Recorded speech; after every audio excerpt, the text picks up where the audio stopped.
श्री मनीष जैन इटारसी, अपनी जिज्ञासा रखें।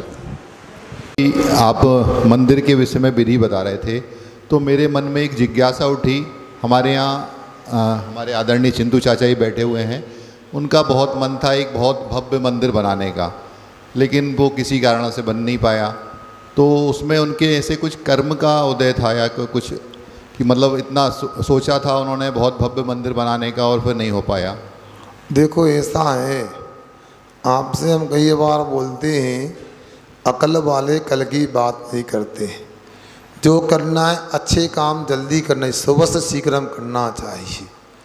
इसलिए उस समय योग था, कर लेते तो अच्छा।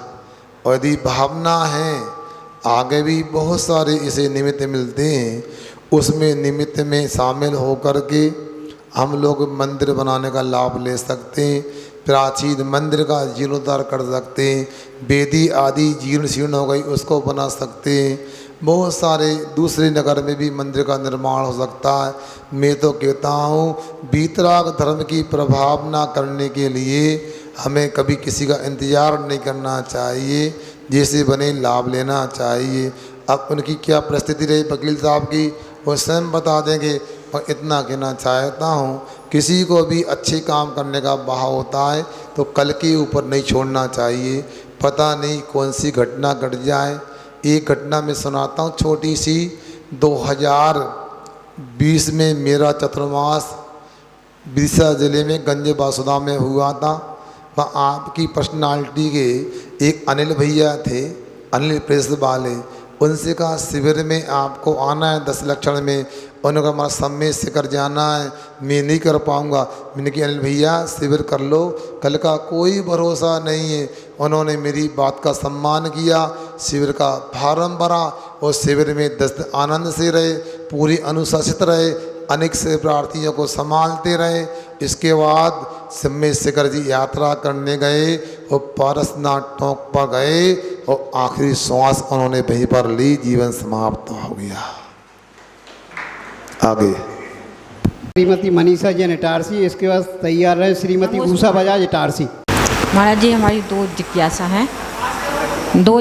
है। पहली एक, जैसे अपन व्रत उपास करते हैं उसमें जैसे एक फल खाने का नियम लेते हैं, तो फल में जैसे केला है तो कच्चा भी आता है और पका भी आता है, और आम भी कच्चा और पका रहता है, तो एक ही माना जाएगा कि अलग अलग माना जाएगा? एक और पूछो। और दूसरा, प्रतिगमन में श्रावक प्रतिगमन अलग दिया हुआ है और एक लघु प्रतिगमन दिया हुआ है। तो जैसे प्रतिगमन लघु वाला पढ़ते हैं तो कई लोग कहते हैं कि ये नहीं पढ़ना चाहिए, तो पढ़ना चाहिए कि नहीं पढ़ना चाहिए? सुनो, पहली तो आपकी जिज्ञासा यह है कि कच्चा फल और पक्का एक मानते दो नहीं।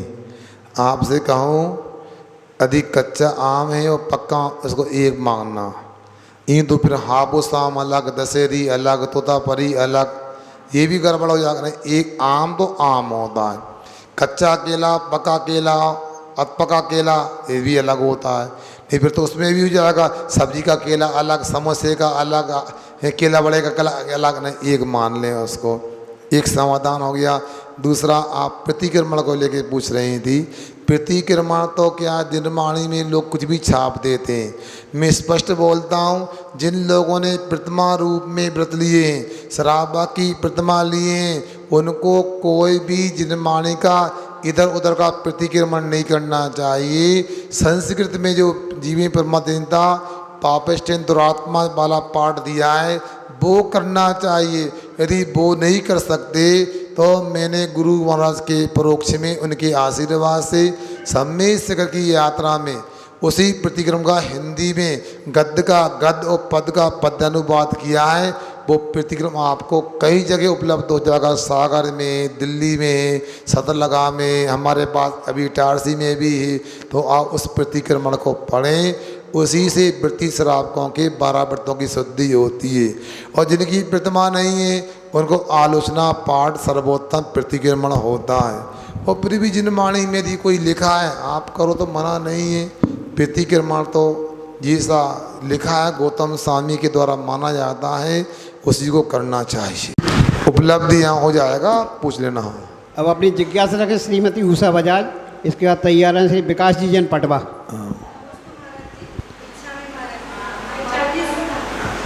व्यवहार निश्चय और व्यवहार नय और निश्चय नय की बात हो रही थी, तो उसमें निश्चय नय ठंडाई बताई थी और व्यवहार नय से खसखस बादाम वगैरह। तो महाराज जी, खसखस खाने योग्य पदार्थ है कि नहीं? वाह, क्या बात है। देखो ऐसा है, आपने उसमें निश्चय व्यवहार में भी भक्ष अभक्ष निकाल दिया। ठीक है, ये भी व्यवहार होने का विषय है, अच्छा है। मैंने तो इतना उदाहरण दिया था, साध जो होता है वो निश्चय होता है, साधन व्यवहार होता है। इसके बाद में खसखस खाने योग्य पदार्थ है। जहाँ तक मुझे ख्याल है, किसी भी क्रिया को उसमें निषेध नहीं किया खाने का, वो लोग खाते भी हैं। अब इसमें यदि मान लो कोई जीव आदि की संभावना है तो देख करके सोच करके उसका उपयोग करना चाहिए। खाद्य पदार्थों में यदि आपको नमोस्तु महाराज जी, इच्छा महाराज जी। महाराज जी, मेरा प्रश्न है, अरे देखो, मेरा मन नहीं लगता, आपके पास भी आता हूँ, मेरा मन नहीं लगता है। मैं सोचता हूँ कि मैं स्वाध्याय कर लेता हूँ, तो फिर मुझे आवश्यकता क्या है मंदिर आने की, आपके दर्शन करने की? देखो ऐसा है विकास भैया, थोड़ा सा आत्मा का विकास करना है तो मन लगता है तब भी करना है और नहीं लगता तब भी करना है। यदि माँ बच्चे को देखती है, उसको भूख लगती है, भोजन मांगता है, तब भी भोजन देती है और कराती है। और बच्चा भोजन नहीं करता तो गाल में एक थप्पड़ मार के भोजन करा दिए, खा यहाँ से, रात में नहीं मिलेगा। उसी प्रकार से अपने लिए जो श्रावक के 6 आवश्यक बतलाएं उनको करना ही चाहिए। मन लगता है तब भी और नहीं लगता तब भी करना चाहिए, इसी से कल्याण होता। आप आज्ञा सम्मत यदि पालन करते हैं तो भगवान की आज्ञा का पालन अपने को करना है। और कभी कभी ऐसा होता है, आज भले ही मन ही लगे, कल मन लगने लगेगा, विश्वास रखो। महाराज जी, स्वाध्याय कर लेते हैं, फिर क्या आवश्यकता है? नहीं नहीं, स्वाध्याय करना अलग आवश्यक है, देव दर्शन करना अलग आवश्यक है। सभी प्रश्नों के अलग अलग नंबर होते हैं, इसलिए स्वाध्याय के नंबर स्वाध्याय में मिलेंगे, देव दर्शन अभिषेक पूजन के नंबर उसमें अलग से मिलेंगे, गुरु उपासना के नंबर अलग मिलेंगे। सभी को सभी आवश्यक करना है, एक एक आवश्यक करके काम नहीं चलेगा। ये भोजन में सब्जी भी खाते हैं, दाल भी खाते हैं, रोटी भी खाते हैं, पानी भी पीते हैं, उसी प्रकार से अपने धार्मिक क्रियाओं को संपन्न करना चाहिए। अपनी जिज्ञासा रखें। अगला एक और नाम बोल दो। श्रीमती अर्चना जैन है।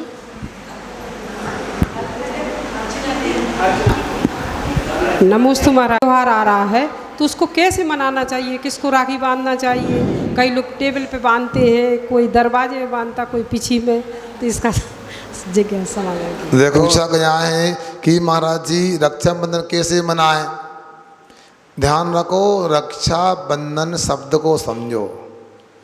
रक्षाया बंधनम थी रक्षाबंधनम, रक्षा का जो बंधन वो रक्षा बंधन होता है। किसकी रक्षा करना है? निश्चय ने से देखें तो यथार्थ में अपने आत्मा की रक्षा करना ही रक्षा बंधन है। ऐसा अकंपनाचारी महाराज ने और सासे महाराज ने अपनी आत्मा की रक्षा करने को समता रूप प्रणति को बनाए रखा, वो ही रक्षा बंधन है। फिर भी व्यवहार में अपने को रक्षा बंधन का मतलब इतना है कि एक धागा तो प्रतीक के रूप में है, अंदर में संकल्प लेना चाहिए। जब तक हमारे शरीर में प्राण है, जब तक वर्तमान की पर्याय, हम अपने देव शास्त्र गुरु की रक्षा करने में सब कुछ अर्पण कर देंगे। और दूसरा, अपने परिवार की मर्यादा को लेकर अपनी बहन का भाई संकल्प लेते हैं कि जब तक मैं रहूँगा आपकी रक्षा करता रहूँगा। बहन की भी अपेक्षा होती भाई हमारी रक्षा करे। ये भाई बहन का मुख्य रूप से पर्व मनाया जाता है, किंतु ये पर्व यथार्थ में रक्षाबंधन नहीं, ये तो वात्सल्य पूर्णिमा होती है और वात्सल्य संविधान का एक अंग होता है। और वह अंग ऐसा होता है जैसे गाय अपने बच्चे से निस्वार्थ भय स्नेह करती है, वात्सल्य करती है, उसी प्रकार हमको भी प्राणी मात से वात्सल्य रखना चाहिए। हाँ, कोई खूटी पे, कोई मंदिर दरवाजे में धागा बांधता है, ये सब बातें नहीं। हम मंदिर में इतना ज़रूर होता है, भगवान के सामने इस भावना को लेकर के हम धर्म की रक्षा करेंगे, ये संकल्प धागा बांध के लेके जा रहे हैं। वो सबको ऐसा करना चाहिए।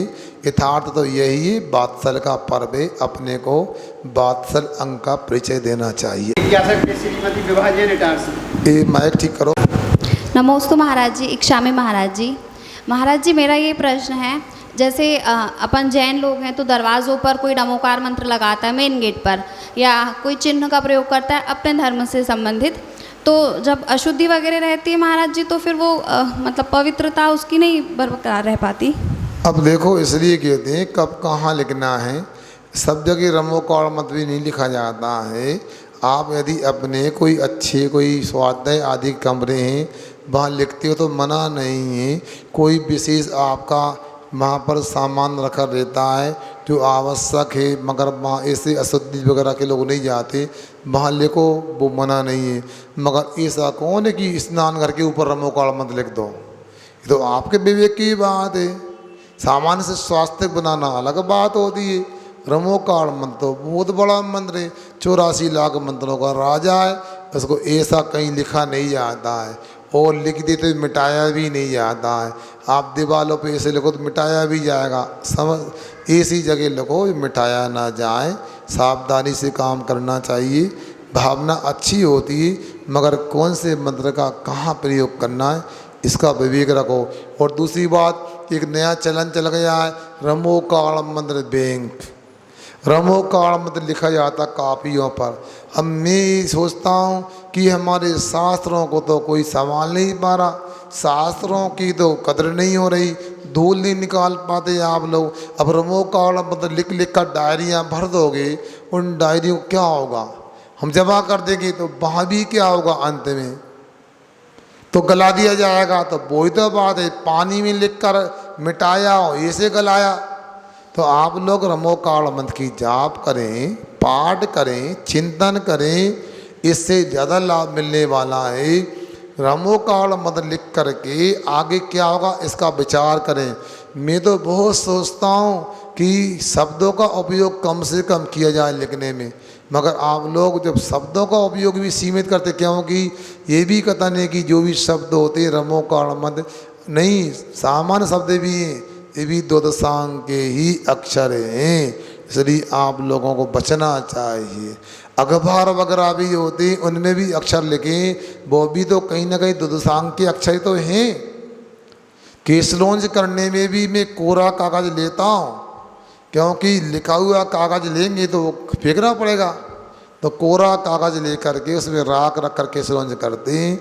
आप लोग भी ध्यान रखा करो। इसलिए रमोकार मंत्र की बहुत महिमा अपरंपार है। इससे यदि मान लो लाभ मिलता है तो जितना लाभ मिलेगा वो अभिनय करने उतनी बड़ी हानि होगी, ये ध्यान रखना। 84 लाख मंत्रों का राजा है, सभी पाप कर्मों का नाश करने वाला है, तो याद रखना। इसको मिटा करके चक्रवर्ती 7वें नरक भी गया है, इसलिए शक्ति ही सदुपयोग करो तो कल्याण होगा। इतना